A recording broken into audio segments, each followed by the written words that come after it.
Bonsoir et bienvenue au club des explorateurs de l'imaginaire ludique. Le jeu qui nous intéresse aujourd'hui est un jeu français de Frédéric Dorn et JDR Éditions.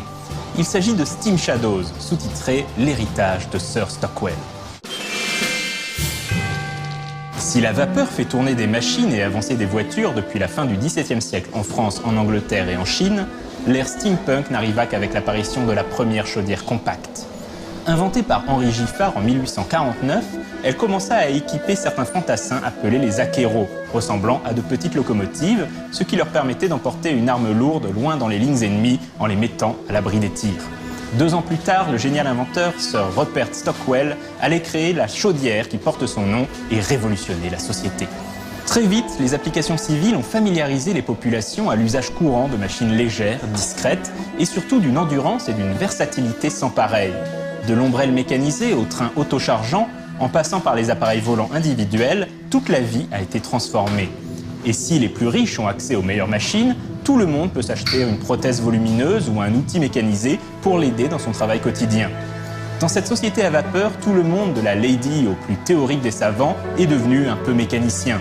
La densité des machines est telle que Londres est couverte en quasi-permanence d'un brouillard huileux baptisé Black Smoke. Cette purée de poids fait la joie et la fortune des allumeurs de réverbères, mais aussi des criminels de tout poil. Mais les chaudières Stockwell génèrent un autre type de pollution plus surnaturelle, car des créatures malfaisantes issues d'autres réalités se trouvent mystérieusement attirées par l'énergie des chaudières et se servent de cette énergie pour entrer dans notre monde. Ces horreurs s'incarnent sous forme de revenants, de vampires, morts-vivants et autres loups-garous. Pour les combattre, Sir Stockwell a fondé une société secrète, les Steam Shadows. Et même si l'inventeur a disparu depuis plusieurs années, ses enfants continuent désormais le combat contre ces monstres qui rôdent dans l'ombre des machines à vapeur. Les joueurs incarnent des Steam Shadows, des citoyens du grand empire britannique ayant réalisé que les revenants, loups-garous et autres monstres plus étranges encore sont curieusement liés à la chaudière Stockwell. Les esprits, émanations prétendant être les revenants des disparus, trompent la population et ne cherchent qu'à l'exploiter, alors que les autres créatures se nourrissent de son sang et la massacrent à tour de bras. Les fantômes sont naturellement protégés par leurs proches ou par les puissants qui y voient un intérêt, mais cela n'arrête pas les Steam Shadows.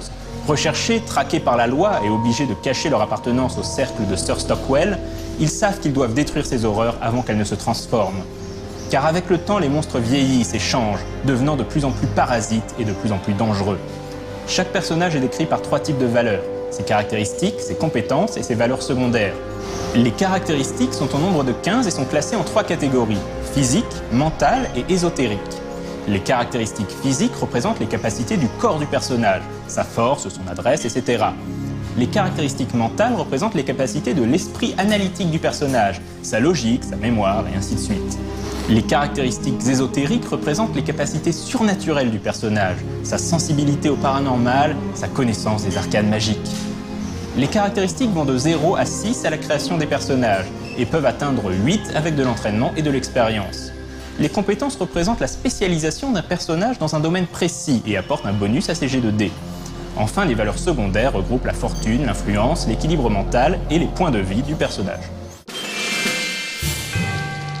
Steam Shadows utilise un système à base de dés à 6 faces. Un jet normal demande de jeter un dé à 6 faces et d'y additionner une caractéristique et le cas échéant une compétence. Le joueur cherchera à atteindre ou dépasser un seuil de difficulté donné par le maître de jeu, le seuil moyen étant de 6. L'une des particularités de Steam Shadows est la gestion des machines à vapeur. Une machine ajoutera par défaut un D6 supplémentaire au jet de dés, mais ce dé bonus pourra être transformé en D8, D10, D12 ou D20 en poussant le régime de la chaudière. Mais il s'agit d'une réserve de dés qui ne peuvent être utilisés qu'une fois durant la partie. Par exemple, après avoir poussé sa chaudière pour avoir un D20 en bonus, ce D20 est perdu. La chaudière ne pourra donc pas atteindre à nouveau cette puissance durant cette partie. Au joueur de se montrer prudent afin de garder de la puissance sous le coude. La thématique steampunk est très à la mode ces dernières années et Steam Shadows est une déclinaison très plaisante de ce type d'univers. Alors oui, le mélange steampunk plus société secrète plus monstre n'est pas follement original, mais reste néanmoins très agréable. Bien qu'il s'agisse d'un jeu de rôle complet en un volume, il est possible de l'aborder sous l'angle de l'épouvante avec maison hantée et tueur en série hantant le smog, ou celui de la grande aventure épique avec cité perdue et machine volante. Pour les amateurs de cosplay, le livre contient même un chapitre dédié à la réalisation de costumes steampunk. Quant à moi, je vous dis à dans 2 semaines, et d'ici là, jouez bien!